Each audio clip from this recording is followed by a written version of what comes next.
Everyone gets sick.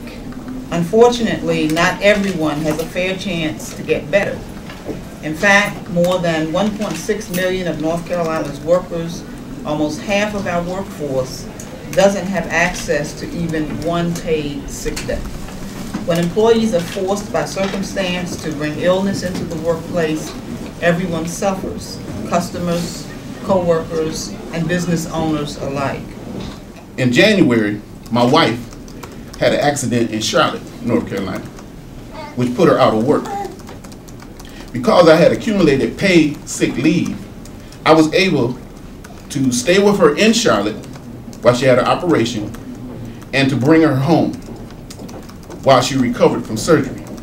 I also was able to take care of her at home for a while. My wife's employer does not offer any paid sick leave.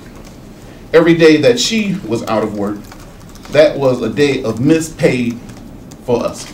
Now imagine you're a frail, older person in a nursing home or assisted living facility, or maybe you're still living at home but depending on an aide for activities of daily living.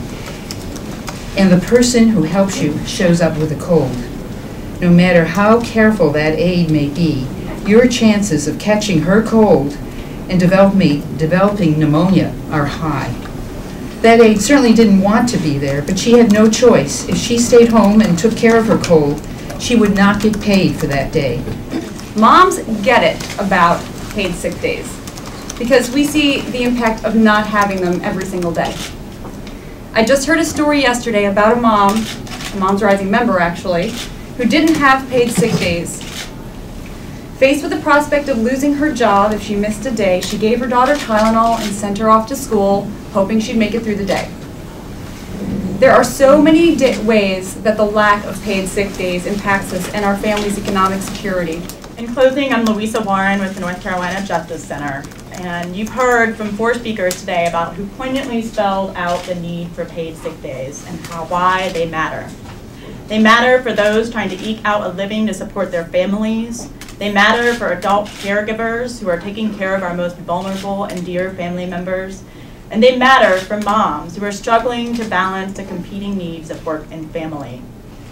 What's clear is that when nearly half of North Carolina's workers don't have paid sick days, it's not healthy for anyone.